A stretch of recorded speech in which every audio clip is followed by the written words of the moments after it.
The B is for basic life support. Still choosing accessibility over authority, opposite advanced, life support is graded, role identities arranged. I'll write my microcosm too. Rural childhood, first love, new motherhood. By the way the nurse always looks, to your shoulder first. Hierarchically within the self, tenets of symbolic iterationism, same pants, same local as the garbage crews. The mildly call us social scripts. Nicolas Cage, perhaps, bringing out the dead. They will remember the most expeditious, the customer service piece about takeout hamburgers, signed Deputy Chief. Or that I rarely pluck my mustache. Incongruence increases, proof of relevant experience. Note the complexity and careful synchronization, not a legacy, but delegated acts, authorized by a doctor I've met once. Imagine your sense of self as a pie chart. How big a slice does being a paramedic get, and why? A whole lived body of work, four-dimensional, caregiving, thrill-seeking, capacity, and duty. The medical legal disadvantage I'm capable of performing, often simultaneously, profane and polite. Quit before you break. But then it doesn't register as moving. To Guelph, when will you work there? Everything we do is about leaving our patients. It's not that. Yeah. This one's contemporary psychopomp. Actual survivability of an out-of-hospital cardiac arrest is V-slim. This is opposite of journalism. Resuscitation as ritual, strangers in uniform, authority, secular yet reverent act.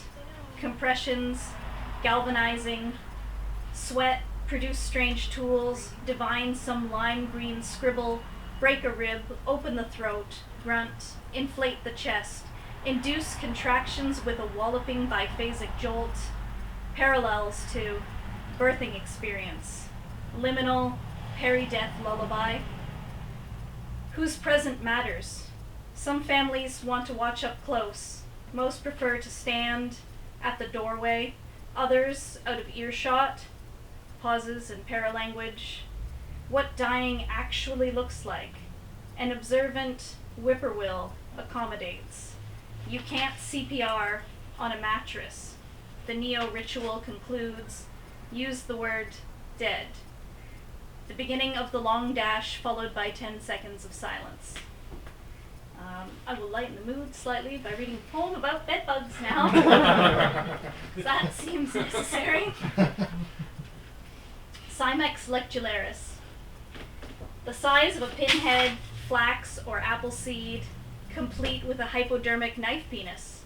Isabella Rossellini shouts, "Seduce me!" in spandex, but everyone else is ashamed, hiding their linens, coats wrapped tight, vestigial wing nubs, rapey bastards, traumatically inseminating each other right in the gut. You need to steam them, as if trying to get a good froth from skim milk.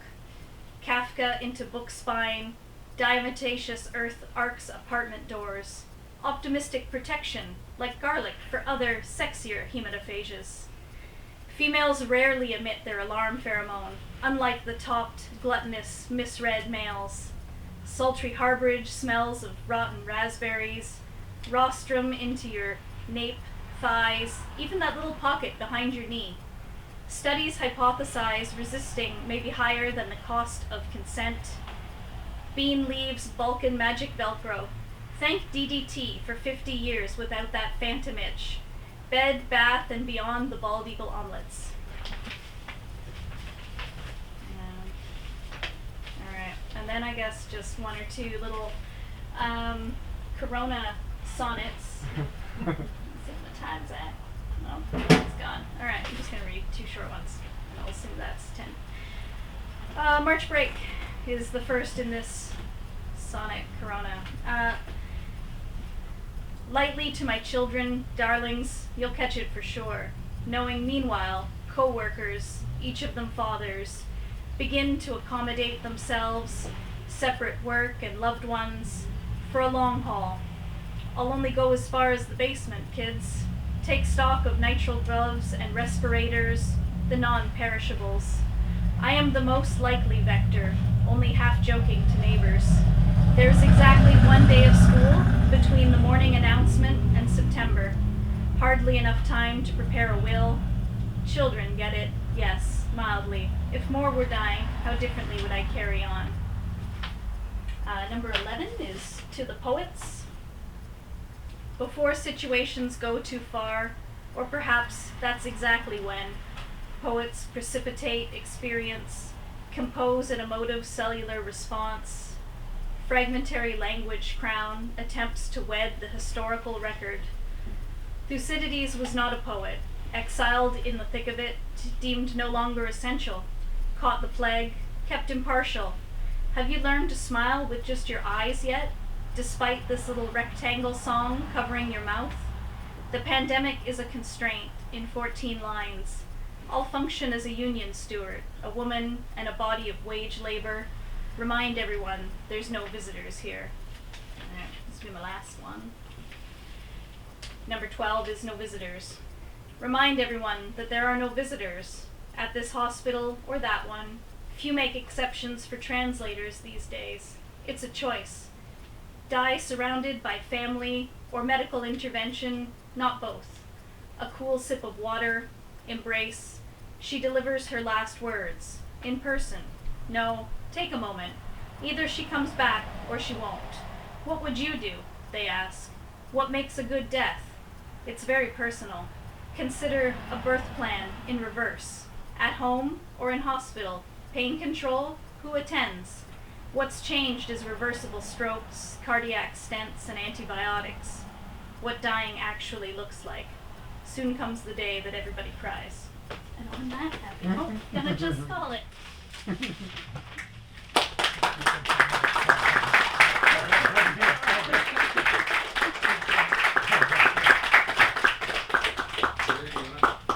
I can read, sure.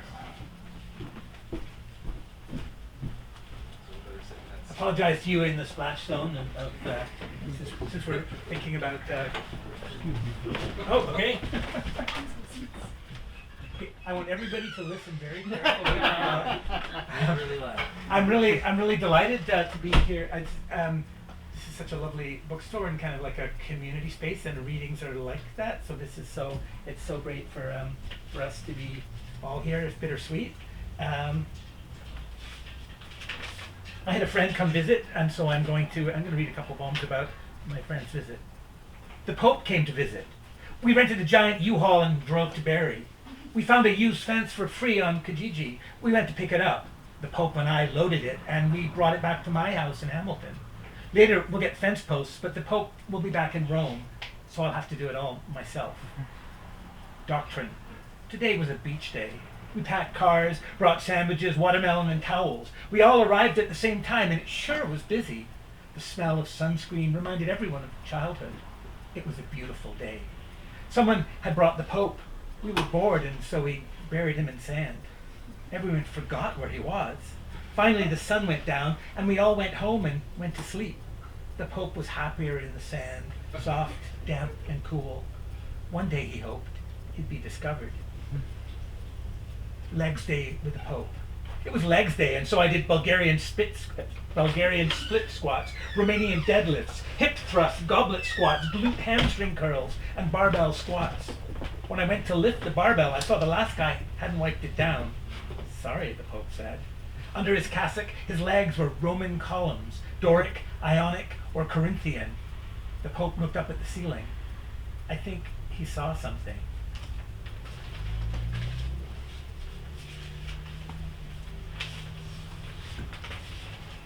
Everything always is possible now.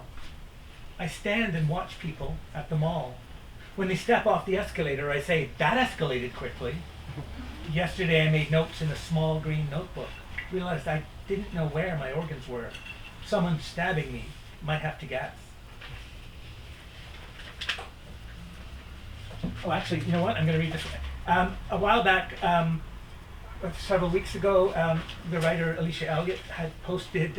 She'd been to a writing workshop led by Joseph Boyden, and so she listed all the prompts, which were all about like how to be the most victimized person ever, and that's how you write. So I thought I would do something useful with them and try and include them all in a poem. Victory. My first heart attack occurs when I, a 12-year-old Jewish girl with pants big as the occupied territories, sew a parachute for a Gulf War vet out of appropriated pemmican, but leave holes ignored by the UN, and the guy has to rely on can-lit tropes all the way down. My second heart attack occurs when we steal roses from the Gillers, and I drive a getaway car into unseated Old Colony Road and flip 4 houses.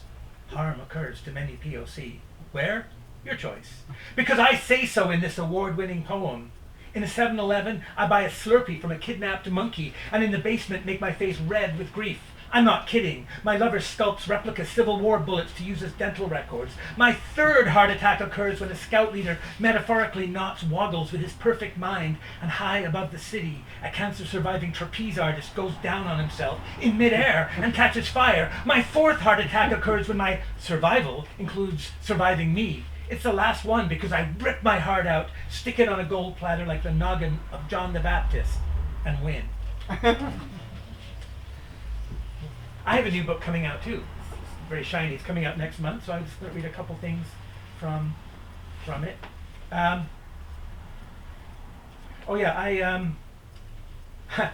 got rejected by a literary journal. Let's say it rhymes with smelly cat. And they wrote me this epic rejection letter, which was just so bizarre that I put it into a poem. I kind of incorporated it on all their lines. Thank you. We are unable to accept these poems. We're on fire and possibly infected. The poetry editorial board responded strongly, admiring your craft and total rage, but disagreed about how to extinguish fire or end infection. Eat the rich. They're not infected. The poems struck like bowling balls in a flu, knocking readers down. We coughed, our flesh burned, yet our eyes are the same old eyes. Other readers may respond differently if they're in quarantine or underwater. Maybe in time the poems will find good homes, far from shrieking coastlines. We hear the shriek of birds, forests denuding foxes. Our offices have returned to nature. Moss grows on our managing editor. Our tweed unravels an economy of entropy. Like trees, our inbox warps time. And like time, our boxes are on fire. And like your blood, you should certainly keep these poems in circulation. This is the way the world ends, not with a bang, but while we watch. They're just calling to accept the poem again. They realized that they were so wrong. Okay, I'm just gonna read another one or two from here, and then I want to jump to another book, and then I will end. The poet and digital artist Jeremy Height died like a few weeks ago. It was very sudden, and a while back, unrelatedly, he had to have a big toe amputated, and so I wrote him a poem for that. So I'd like to read that in memory of Jeremy Height loss. I have a big toe. Now my big toe is gone. Suitcase, sunglasses, Hawaiian shirt. My big toe is gone. Traveling. I ask my remaining big toe, where? Where has our big toe gone? My remaining big toe says, don't know, says, but I'm with you. I'm with you.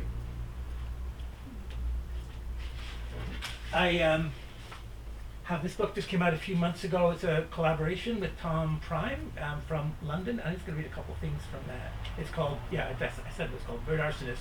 On the back it says Arse, which is either art or something else. It has many features. Neurotic midden. I now am not the pointer's dimpled now, if it be not mouth.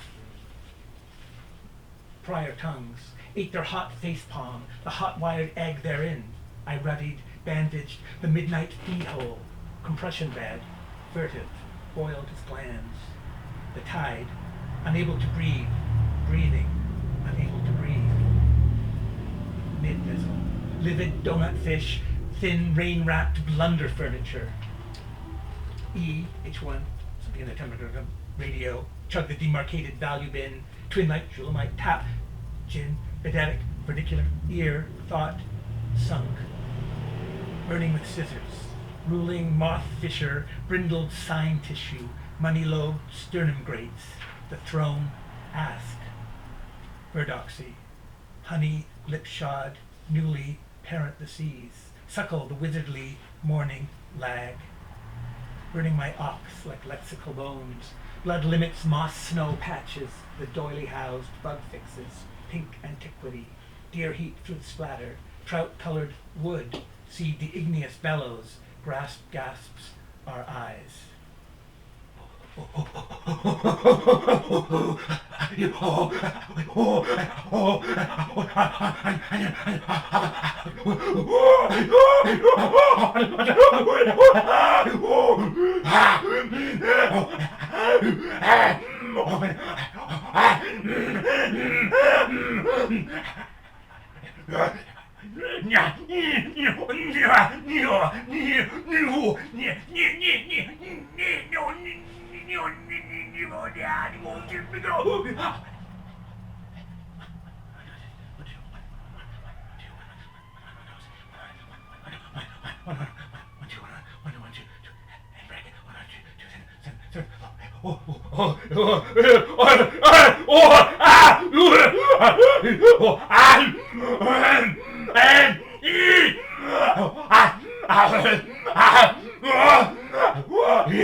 Thanks very much.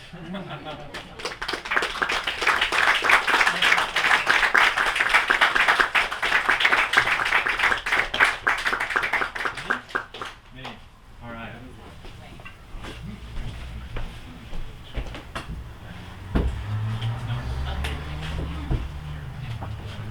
Good evening, everyone.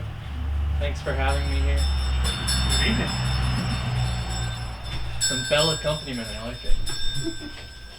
I'm Ben, like Gary said, and like everyone's gonna say tonight, I'm so sorry that this place is closing. Yeah, but I'm glad that we can send it off with at least one more of these. Buy books. Buy books. Yes, Buy books. Yes. buy lots of books from James. I've already started and be working on more. I've been writing about Hamilton, and so a lot of these poems are about Hamilton. That's all you need to know. Between the Lakes, 1784 and 1792. When the British wrote the original treaty covering what is now Hamilton, in describing the upper boundary of the parcel, they said to follow an imaginary line running from the bay in a northwest course until it strikes La Tranche, Deshkonzibi, the Thames. Though the line was at first imaginary, eventually it needed to be confirmed, and so Jones and Co. set out, crossing the Grand and the Speed before reaching the Conestoga. Realizing their line would never meet the specified river, thus the perimeter would not close, they turned home to inform the Crown that the held indenture entitled it only to an impossible tract. Got another one about Augustus Jones, a little-known Hamilton figure. He was a surveyor. He surveyed much of what is now southern Ontario, and so in a very tangible way forms the physical basis of the city and the region that we know, the way they experience it. So this is about coming in on Main Street, and it's already dated. Main Street just got reduced from 5 lanes to 4 lanes, so I apologize. Chain bearer. Augustus Jones laying out Main Street with a 100-link chain, pulled taut every 66 feet, a slight deflection each time he reset for the next segment, most pronounced at Queen, or perhaps he stumbled or lost his bearings after lunch, giving the street its northward bent. This afternoon, the roads department echoes his drifting line across 5 lanes of asphalt for commuters to trace with their wheels come morning. This next one is called Early Works, and it's about some of the I guess excavation is the right word, but it's less intentional than that. It's the things that we find when big infrastructure projects have happened here. And a lot of the time, these are, their tusks or their bones or the things from animals and creatures that are long gone. And I actually got to go and see a tusk. It's one of these things where you just email archives. I work in a library, so I feel like I'm adjacent to that, and have some feeling for who archivists are. But they let me come and see this giant 15,000-year-old mammoth tusk, just because I don't have any qualifications. I just told them I'm a poet and I'd like to come see your tusk. That's the line that I always use. Yes, it seemed to be enough. Early works. The Desjardins Canal Company in cutting a channel for trade vessels to reach the town of Dundas. Discovers Wapiti Horn and Beaver Jaw. The Toronto, Hamilton, and Buffalo Railway excavates a tunnel after noise complaints from its moneyed neighbors and unearths petrified tamarack and spruce. The Piggott Construction Co. bulldozes a block of houses, installs a new city hall, and in the process uncovers fossilized pollen and mollusks. James Sivert pulls a mammoth tusk from the gravel pit of J. Cook and Son Cement Block Co. and graciously donates it to the Joseph Brant Museum. The curator rests a 70-pound fragment atop a storage room deep freezer. It is in rough shape, even for 15,000 years old. The finish speckled with hardened drips, the crack packed with some kind of plaster. Eventually, he said, the cement block industry died off, but if you turn right at the Solid Gold Strip Club, the old quarry is beneath the business park at Cook Boulevard and Masonry Court. This next one is called Every Valley Exalted, Every Hill Made Low. Before the factories, the shore was banded with 9 inlets, ravines of Indian grass, oak, and bramble. Now 1/4 of the harbor is buried, and the PowerPoints call these creeks filled with slag reclaimed, as though industry were simply restoring things to the way they once were. The line gradually losing its switchbacks as concrete advances out into the bay. On the mountain, the midline of the city recedes, the soft mudstone undermining the caprock, fissures filling with rain. A 30-foot retaining wall collapses onto the access road. Family portraits follow the cracks in the dining room plaster. The creek floods and new banks form 6 feet from the back door. Public Works repels the face, loosing slabs with gloved hands, easing the escarpment's slow departure. Getaway. This is about a site out in Niagara-on-the-Lake. Yeah, that's all I'll say for now. The rest is in the poem. The promotional literature makes no mention of the treaty. I won't realize this for months, but the point out the back door where river meets lake is the beginning of the boundary. First a fishing village, then a fortress named after the villagers. Now a bed and breakfast wrapped in a 9-hole course. I follow the cart path studded with warnings that golfers have the right of way. The garrison is decommissioned, made a monument, an overbuilt lookout, cannons and spike logs removed, wide open front gate, blockhouses and bunkers chained shut. From the top of the earthwork wall, I can see into the other country. The fort this fort was a response to stares back across the thawing river. A zodiac sits in the mouth, 3 figures aboard, possibly fishing, possibly agents of the same army that burned the former capital, creating the rubble that serves as this fort's foundation. The wind cuts through my coat, sends me back inland. I pack the car and we follow the shoreline home along the Queen Elizabeth Way.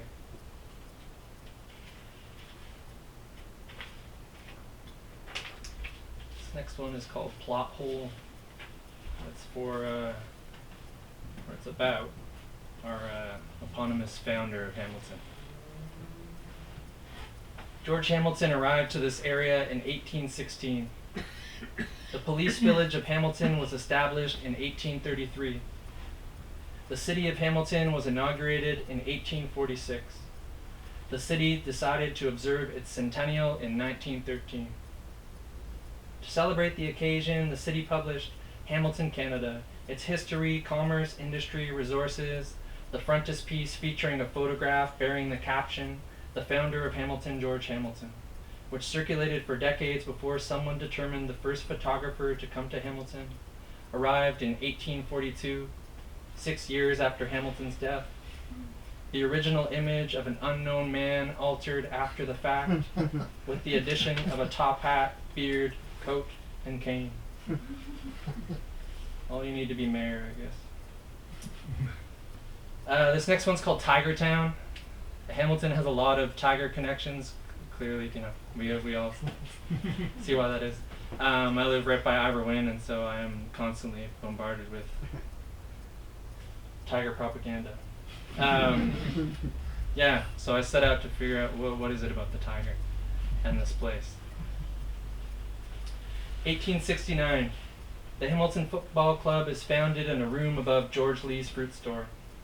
The club adopts black and yellow as their colors and are thus nicknamed the Tigers, even though the golden tiger, the product of a recessive gene and the closest thing in nature to a yellow tiger, has red-brown, not black, stripes. 1925. The Hamilton Tigers of the National Hockey League finish the season first overall. After learning they will not be paid for the 6 additional playoff games, they launch the league's first players' strike and are replaced in the final by the Canadians, who go on to lose to the Victoria Cougars. 1928. A short-lived zoo at Dundas Castle displays squirrels, buffalo, Jacko the monkey, Leo the lion. All is well until Jacko kills his cage mate, sparking safety concerns that end with Jacko and Leo mounted on the wall inside. 1950.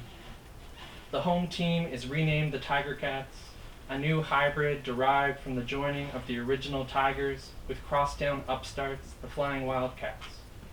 1969.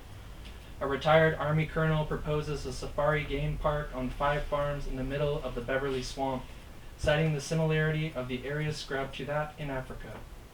The neighbors unanimously approve, and on New Year's Eve, the first lion cubs are born during a snowstorm. 1972.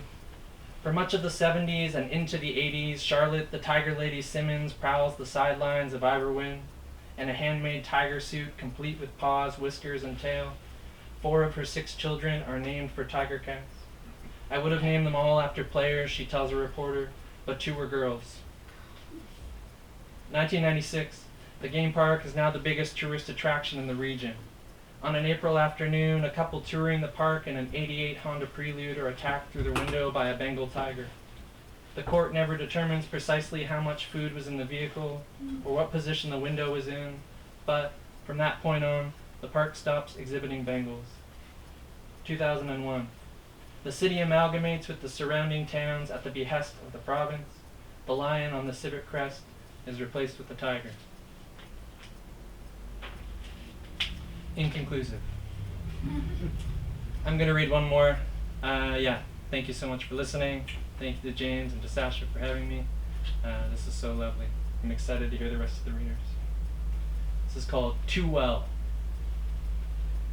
The city commissioned a study of the Heritage District, the firm loosing interns on the neighborhood to photograph deteriorating foundations, excessive climbing vines, inappropriately modern mortar, downsized windows, and satellite dishes or solar panels visible from the street. Do not violate symmetry, the authors write. Do not attempt to create a falsely new look. Avoid obscuring irregularities found in older work. The new should not attempt to recreate the original. On screen, the district is a more affordable stand-in for Boston, quiet enclave of the defense attorney in Spotlight, home to the Waterford mansion in The Handmaid's Tale. In the season 3 premiere, Mrs. Waterford torches the entire lot. With real flame in the neighborhood out of the question, the blaze was handled in post, the editors admitting in an interview that the final shot, which pans out on the house's charred frame, is actually a still edited to add some movement, recolor the neighbor's pickup, remove a few blue bins, and convert the swimming pool into a garden. Thank you, everyone.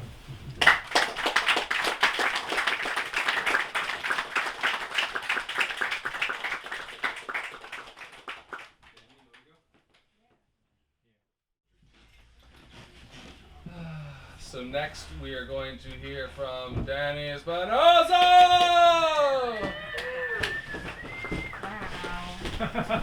Wow.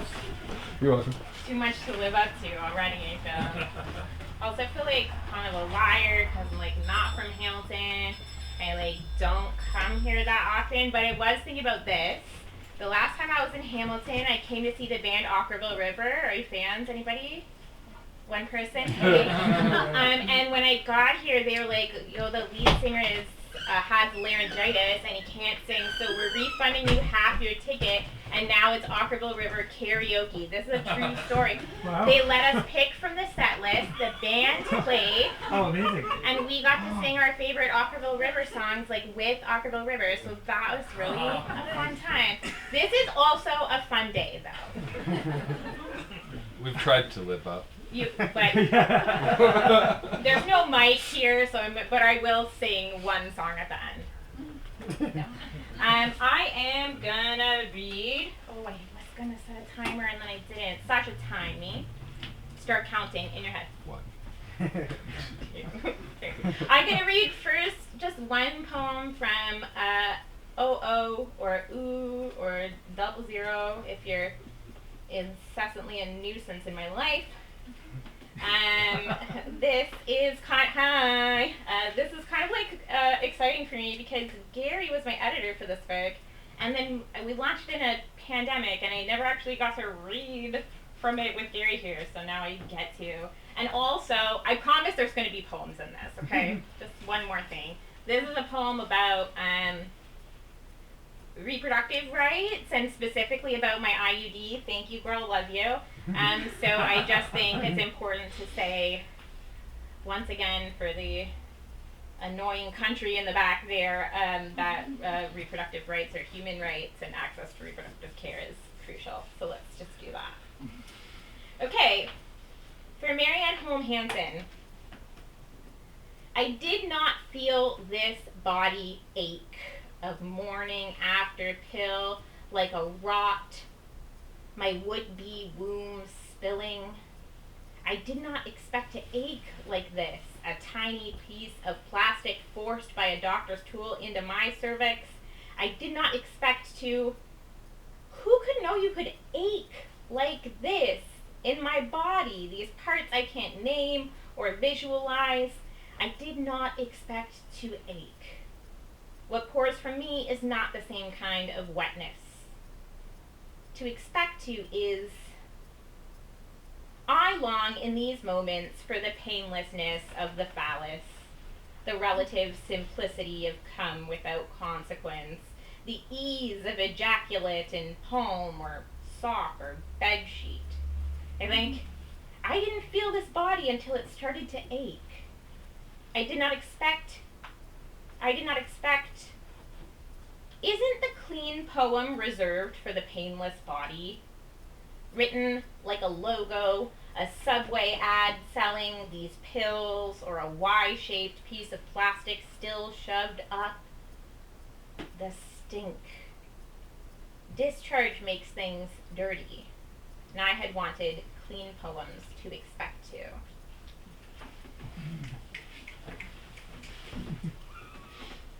Snap. And then I'll just read two quickies from this Above Ground chapbook, which is the epitome of quickies. This is a, I guess, conceptual book about me playing the game Civilization. Do you play that game? Anybody else play Ockerville? No? Kind of tough. Okay, so this is just like me playing Civilization, straight up. Early Civilization. I play as the Aztecs under Montezuma. I settled Tenochtitlan. The land around me is a mixture of mountain ranges and lush rainforests. This is a good spot to start. Defensive spaces, fresh water for growth, unique luxury resources. There are barbarians around me that try to attack my scouts, my eagle warriors, but I destroy settlement after settlement. I can turn some of those opponents into workers for my civilization. I make it all work for me. The first other civilization I meet is America under Teddy Roosevelt, and it's only a few years before they settle Boston to the south. It's frustrating. As I explore, I meet the Romans, and they settle Rome to the west. I build up my army, learn what I can of science, and am able to take Boston from the Americans quite quickly. My people settle there. I build Aztec monuments and progress. In 20 BCE, I capture a U.S. settler who I use to found the city of Chimpoala. I tried but failed twice to take over Charleston. Managed only to capture a worker who I send to Teotihuacan, yikes, to farm and harvest pearls from the sea. In 300, I formally denounced the Americans. The Romans know about this, but I can't be sure if anyone else hears my denouncing. I know nothing yet of another continent hiding somewhere in the darkness of the map. Because I have denounced the Americans, I'm able to declare a casus belli and receive minimal warmongering penalties for declaring war yet again on the Americans. And finally, I take Charleston. And then I play a whole game. And I'll just read you the very end. The English. By 1858, I declare war on my final opponent, the English, who have taken the rest of this continent. They have red coats, and by now I have tanks. I take Hull, Sheffield. It's 1866, I take London. It's the last capital on the map, and for this game, that means I've won. It plays a victory cutscene, but I can't stop. Just one more turn. I take Manchester. I take Stoke-upon-Trent. I take Plymouth. I take Preston. I take Bradford. England is defeated. I do not see it, but I imagine the game plays out a sad cutscene of a sun setting. There is no cutscene. The dial simply loads, lets me choose the next turn. I can't stop. I start, for no reason, taking over city-states, Leventa, Lisbon. I head towards more, but now I have AT crews that are clobbering catapults. It feels pointless, wrong. And my religion, that I founded from the start, love, has spread across this world. Tiny turtles by each city-state. Thanks.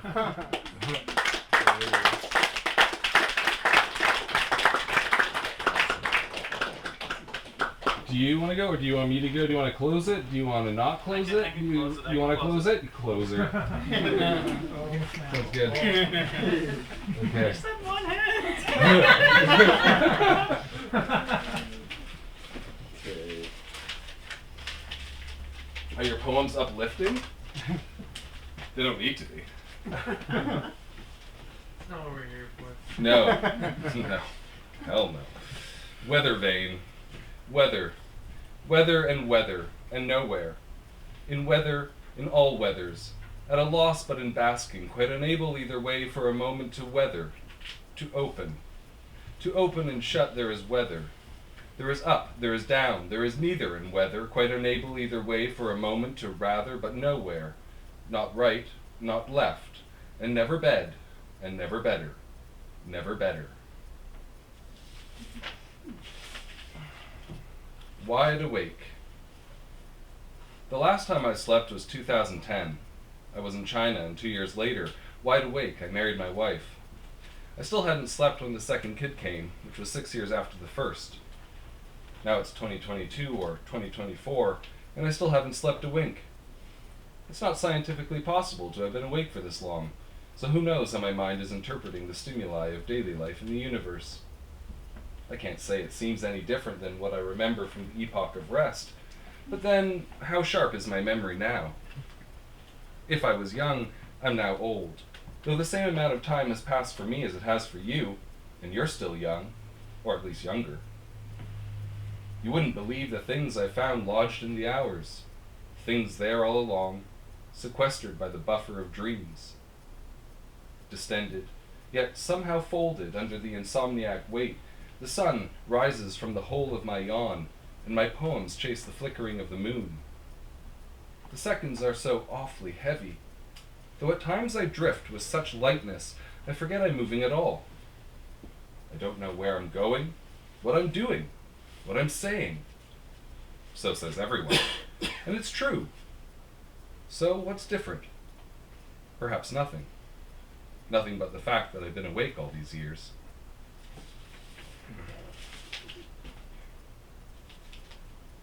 womb dark thrum. And then there are those times which take you off guard, when the stillness settles on the rooftops, and the troubled politics of the minuscule braided into the harried lot, the one step at a time, the grip on the railing, the backlog of breathing, the unbearable pitch of the divarication of the 12 lines of thought, the anger, the fish-hooked eye, the populous network of telepathies bursting the monstrous stitch, the bolt in the brain, the jaw squared and teeth tensed at the junction of tomorrow and already, and the numbering, and the numbered, and the counter clicking its tongue at what you've done. The monolithic layers, the slabs of self, the ancient mask and the polyethylene tongue fizzle into cloud drift and voice waft, car blur and bird height and womb dark thrum, leaving you bereft of weight and bare in the apocryphal exposure, unprepared, unpinned from under the vacuous crush of the thumb.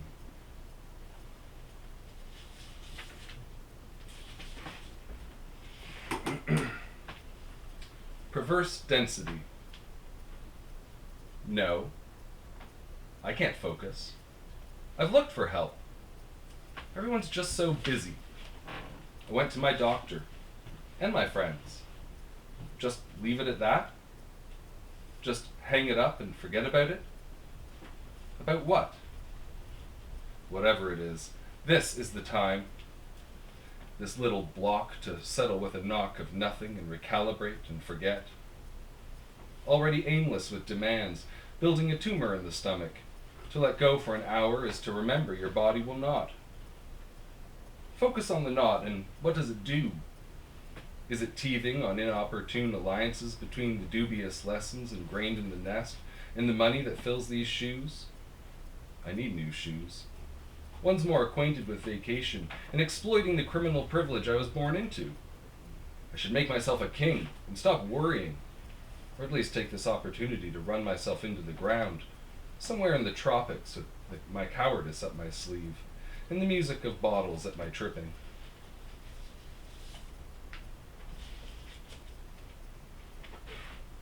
Rated X. A year and a bit. Is that a crisis? Should I ask? If I ask, what do I get? Not an answer. In the midst, wouldn't I know? Or is that how we're made? Would a less smooth transition mean regression? Perhaps that's just the thing. Having fully recovered from the malady, not sickness, mind you, and certainly not illness, but exceeding discomfort. Surely one has to go back, figure it out, mull it over. Otherwise, would the subject exist? Do I? That's going too far. The ape and the gene and the way things are. Tomorrow's a new day. And yoga's ultimately good. You can't say otherwise. How can you say otherwise? She won't hear it. He won't.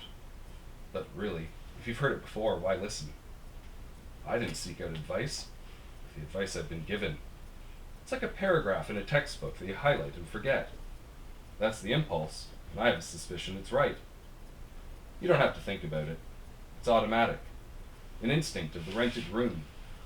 Highlight to mark a point of importance and return. But never return. But of course, instead, recognize the good sense of reiteration. Apply it to your own scenario, theoretically, and smile and agree. And go on pursuing the inadvisable decadence of your cadence regardless. And the last one I'll read is called The Long Walk.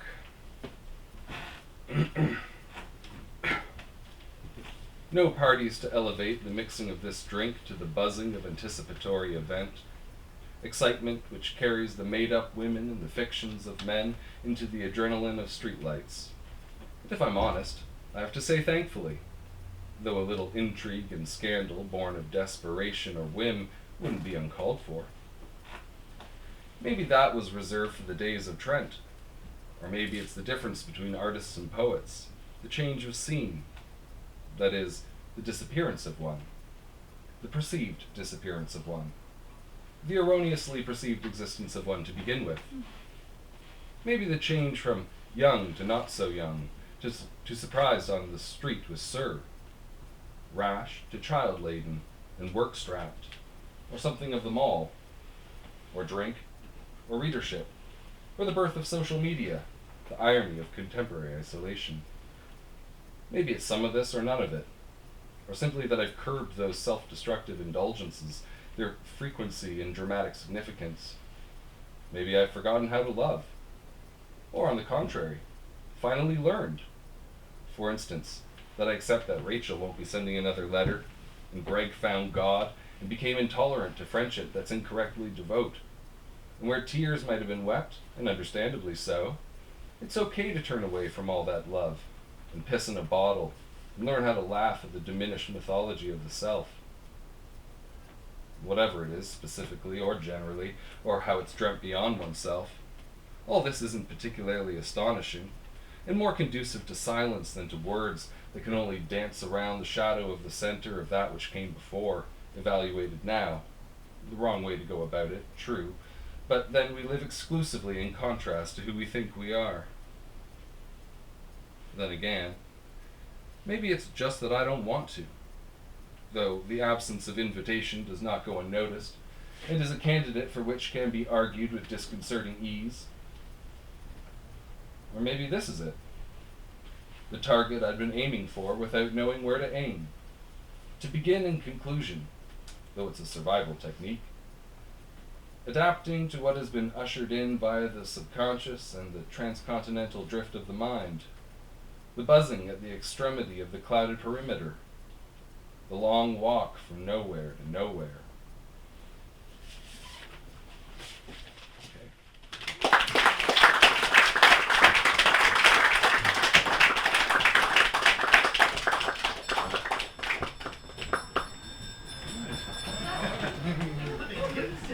Just on time. There's a new deluge of people.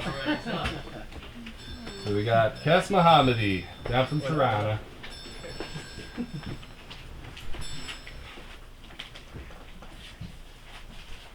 When he says he doesn't like big words, he means he doesn't like poverty. It will be a poem, when I call it one, how a story is called into fiction and perhaps no one says anything of importance. I hold all the context I need for movement. A fist raised at injustice or a body's play with gravity and its potential to free one from a mental and physical addiction to the umbilical pool of psychedelia. I pull aside a dreamer who doesn't believe in the dream. It's not the duration, I say, but the rhythm of hell. And my thoughts are kick drums syncopated in the purely contextual difference between torture and torsion. A ring of fire or footsteps of the djinn in wet clay. A tunnel abandoned before the shale.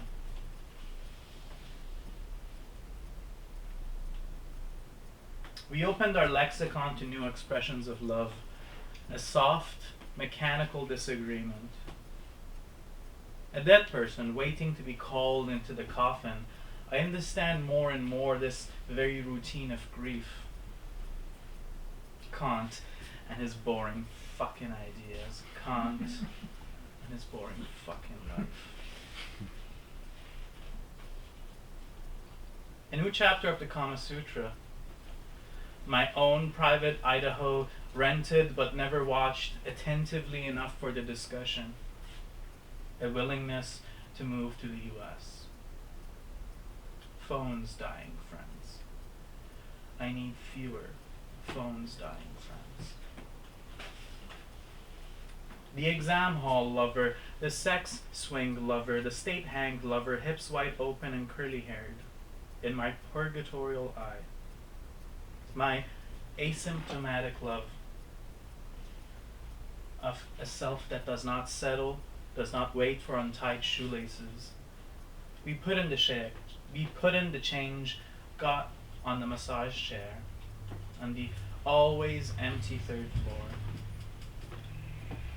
Our eyes looking out and into the same held secret, turning backs on our ocean. Gas station flowers. My third time this year. The giving seed of an apricot, remember? To be something enough for a pronoun, remember? The cracked pit of a nectarine and childish hope.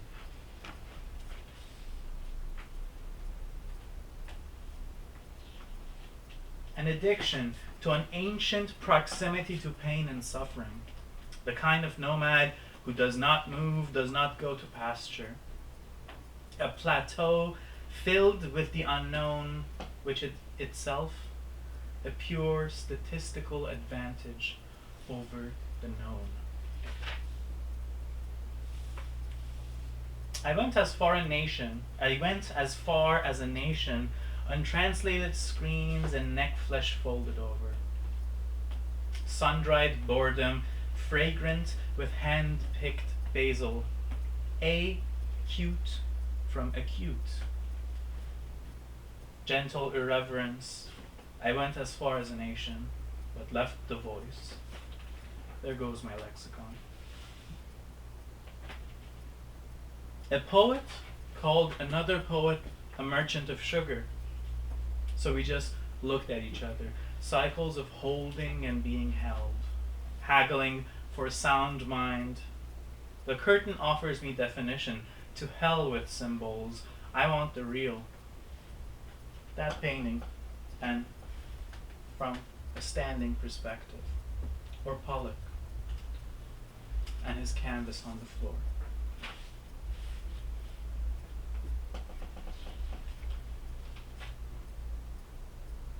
It's snowy outside my thoughts, like language enriched by catastrophe kind of snowy.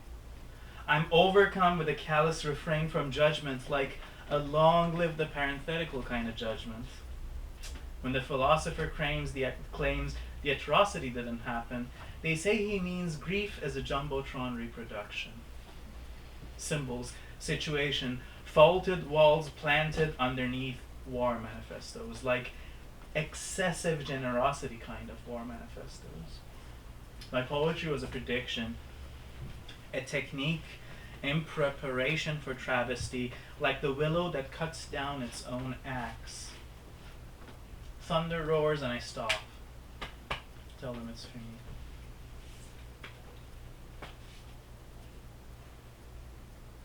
My mouth bubbling underwater, the narrator mentions me by name. I am the cliffhanger for one of 1,000 nights before slaughter, having asked more questions than I have answered. In the city, within the city, I swerve among the cacophony of the tunnel. An ocean within an ocean.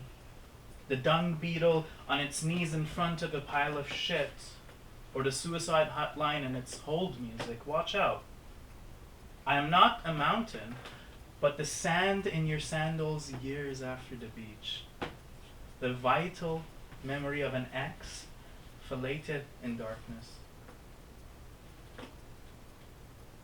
Once upon a time, the narrator mentioned me by name, and I was the consequence of desire. In the city of escape artistry.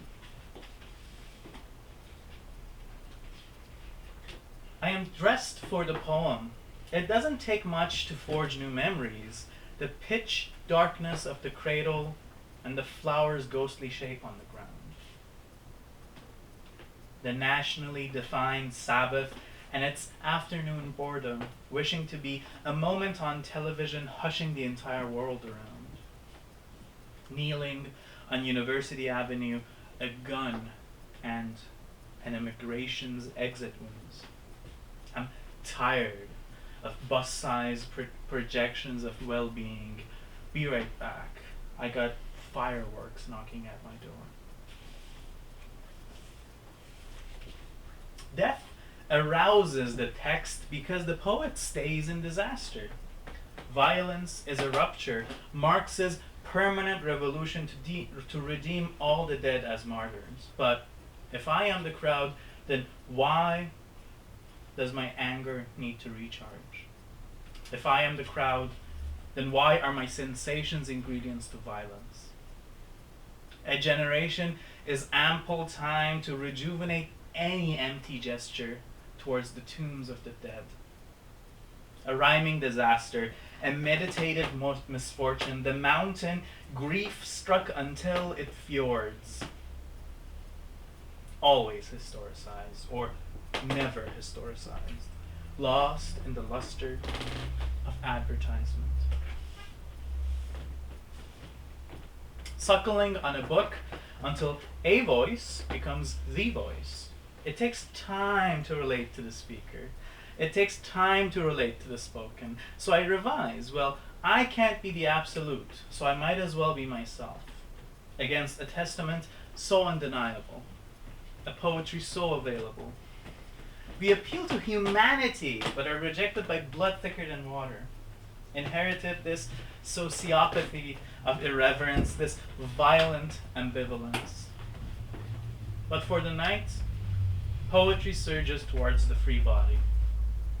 A phone call, drunk or high on having never left the hustle. Midway through the book, I fall asleep, dream the pages disappearing. Names dissipate. Anonymity is key. The good old days of the executioner paid a living wage. Thank you.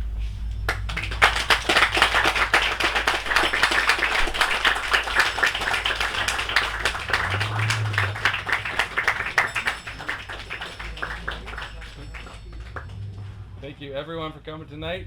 That's it. Please, buy books. Take a look.